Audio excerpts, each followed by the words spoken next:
I still remember the exact moment I proposed to Jessica. Her eyes lit up with tears of joy as I knelt before her at our favorite spot overlooking the city. She was perfect in every way, graceful, kind, and from a prestigious family. Meanwhile, I was just Ahmad, an ordinary software engineer at a company I had no idea was actually owned by my father. I worked hard, lived modestly, and loved Jessica with all my heart. But from day one, her family made it clear I was an unwelcome outsider. Little did I know they would soon declare words that would change everything. Before I share this heartbreaking story with you, let me know where you are watching from, and be sure to hit that like and subscribe button so you do not miss my next real-life story. My journey with Jessica began 3 years ago at a charity gala hosted by my company. I was 32 then, focused entirely on building my career as a software engineer. I had deliberately avoided using my family name or connections, determined to make it on my own merits. That night I was tasked with presenting our new software donation to several nonprofit organizations. As I finished my presentation, a woman approached me with thoughtful questions about how the software could be modified for smaller organizations. That woman was Jessica Parker, a talented fashion designer who volunteered creating professional attire for underprivileged job seekers. With her dark hair falling softly around her shoulders and warm brown eyes that crinkled when she smiled, I was instantly captivated not just by her beauty, but by her genuine concern for others. "Your presentation was impressive," she said, "but I wonder if smaller charities without technical staff could implement something this complex."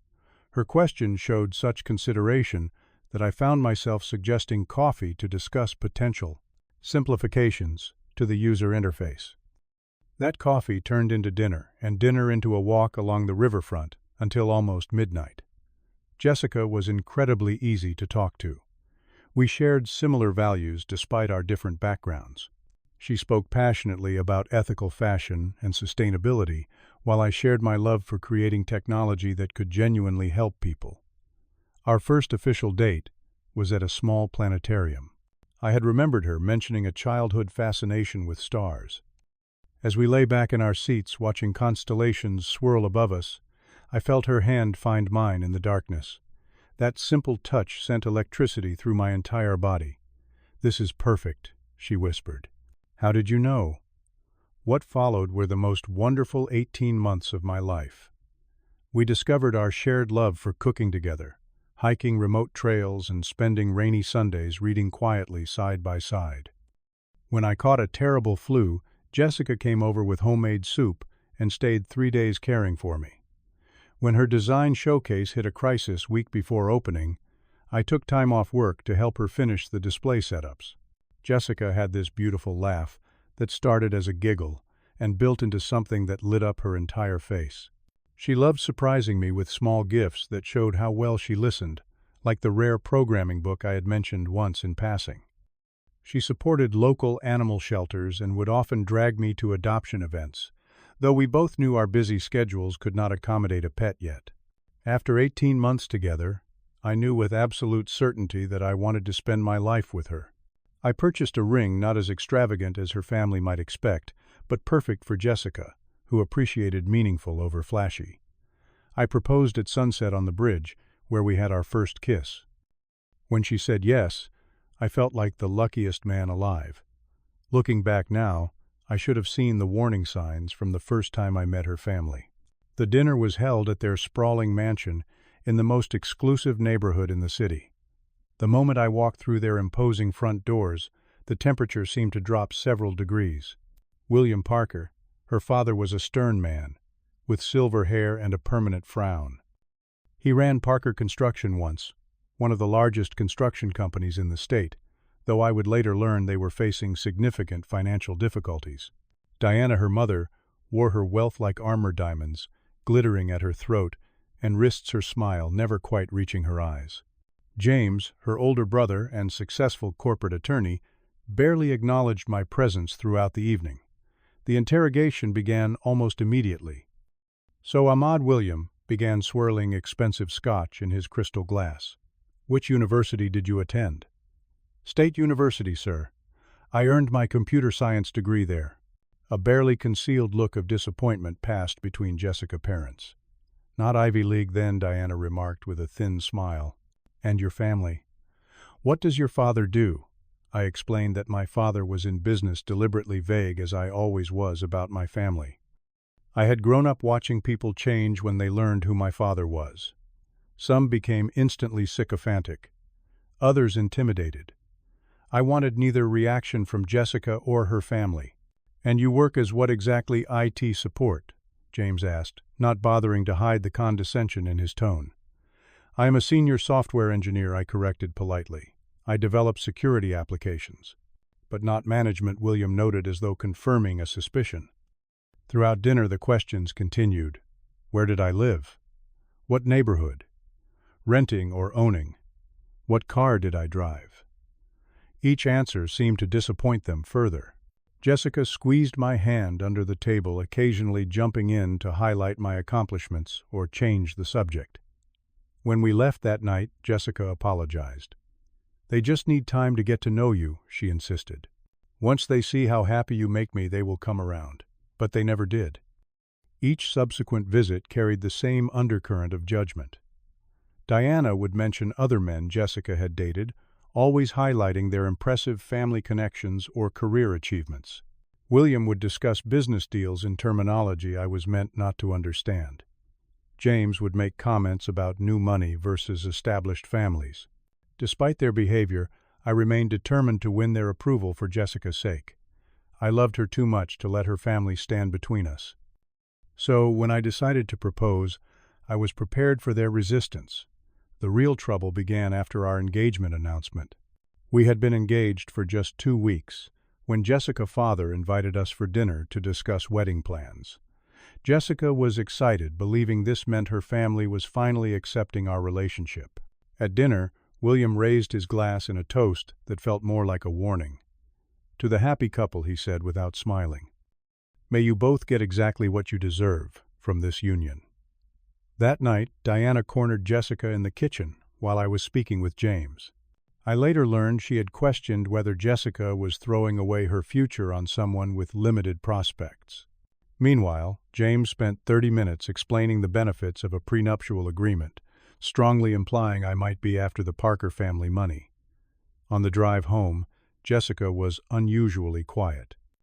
When I asked what was wrong, she hesitantly brought up concerns about our financial future. "Dad thinks we should buy in Lakeside Heights rather than the neighborhood we discussed," she said. "He says it would be better for our future children's school options." Lakeside Heights was far beyond what I had budgeted for our first home. When I pointed this out, Jessica seemed disappointed, making me feel inadequate for the first time in our relationship. Over the next few weeks, these small comments multiplied. Diana would send Jessica listings for wedding venues that cost more than my annual salary. William would question my career trajectory and retirement planning. Each conversation left Jessica more anxious about our future. "Maybe we should postpone the wedding until you get promoted," she suggested one night. "Or I could ask Daddy to help with the down payment on a better house." I was hurt that Jessica suddenly seemed to share her family concerns about my financial status, but I loved her too much to walk away. Instead, I worked harder, taking on additional projects at work, hoping for that promotion that might finally impress the Parkers. During this time, I accidentally discovered something interesting. My father had mentioned reviewing a potential investment in a struggling construction company. When he showed me the file, I was shocked to see Parker Construction listed. According to the reports, William Company was on the verge of bankruptcy, over-leveraged from several failed developments and carrying significant debt. This discovery explained much about William's behavior. His company desperation made him even more determined to see his daughter marry well. The irony that my father, Howard Thompson, CEO of Thompson Investments, was considering a multi-million-dollar contract that would save William business was not lost on me. Yet, I kept this knowledge to myself, still hoping to be accepted on my own merits. Things came to a head 3 months before our wedding date. Jessica and I had been arguing more frequently, always about expectations her family had planted. The final guest list was now twice our original plan.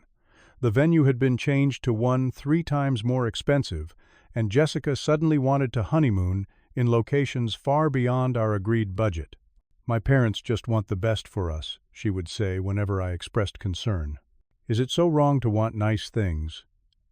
I began to feel like I was losing the woman I had fallen in love with to someone who increasingly resembled her status-conscious parents. Then came the night that changed everything. Jessica called to say her parents needed to speak with me urgently. When I arrived at their mansion, Jessica was nowhere to be seen. She visiting her Aunt Diana said dismissively when I asked. "This conversation is better without her present." William led me to his wood-paneled study where James was already waiting. The tension in the room was palpable as William closed the heavy door behind us. "Ahmad, we need to be direct about something." William began, not bothering with pleasantries. "This wedding cannot proceed. You will never be good enough for Jessica." The bluntness of his statement felt like a physical blow. I struggled to maintain my composure as Diana continued. "We have allowed this relationship to continue long enough," she said, her voice cold. "Jessica deserves someone who can provide the lifestyle she was raised to expect, not someone who will drag her down to mediocrity." James leaned forward, his expression smug. "The truth is, you are simply not in our league. Jessica has finally recognized this fact." "What do you mean?" I managed to ask, my throat tight. "We have helped Jessica see reason," William explained with calculated cruelty. "The wedding is off because she deserves better than you. She has agreed to end this unfortunate engagement." I felt as though the floor had disappeared beneath me. "I want to hear this from Jessica," I insisted. "She could not bear to tell you herself," Diana said, with false sympathy. "She asked us to convey her decision.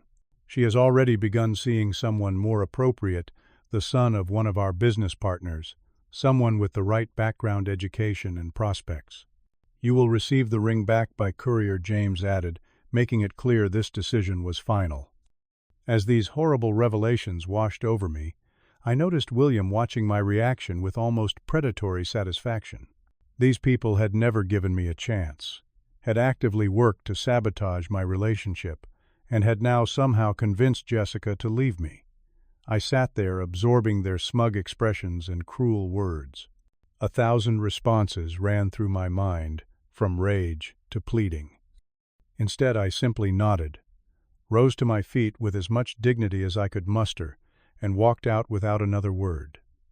As I drove away from the Parker mansion, my hands shook on the steering wheel.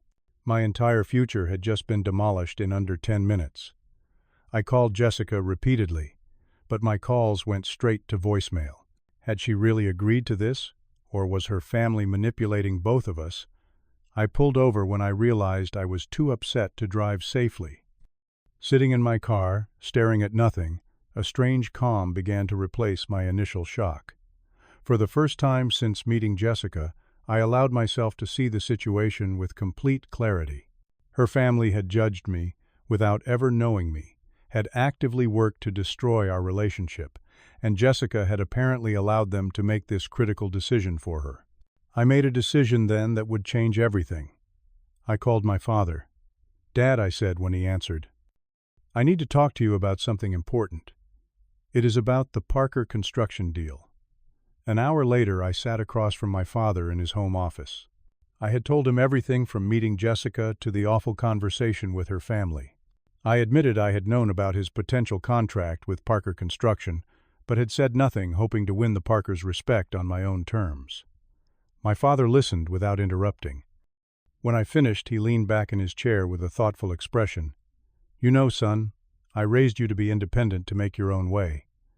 I respected your decision to work your way up without using our family name, but I never expected it would lead to you being treated this way."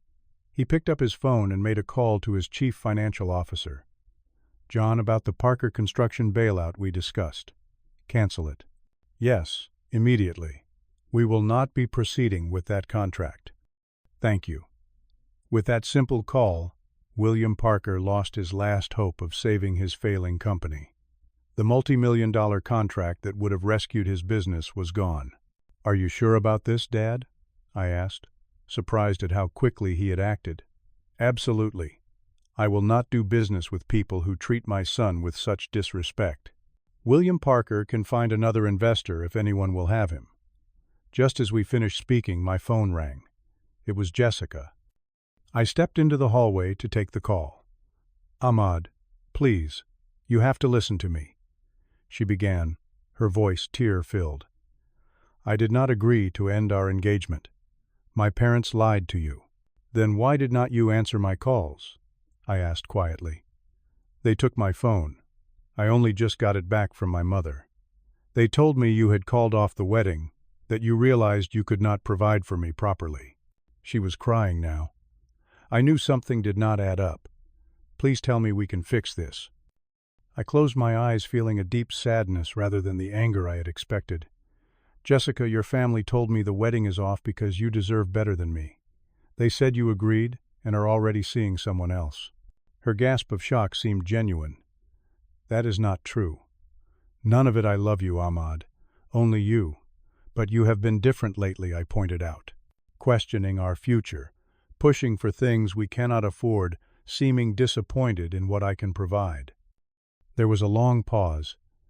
"They have been in my head," she admitted finally, "constantly telling me I should expect more, that I am settling. I should have been stronger, should have shut them down. I am so sorry, Ahmad." In that moment, I made the hardest decision of my life. "Jessica, I forgive you, but I think your family might be right about one thing." "What do you mean?" Her voice was small, fearful. "We might not be right for each other after all. Not because I am not good enough, but because we want different things. And because when it really mattered, you were not willing to stand against your family for us. Please, Ahmad, we can work through this," she pleaded. "There is something else you should know," I said. "My full name is Ahmad Thompson. Howard Thompson is my father." The silence on the other end was deafening.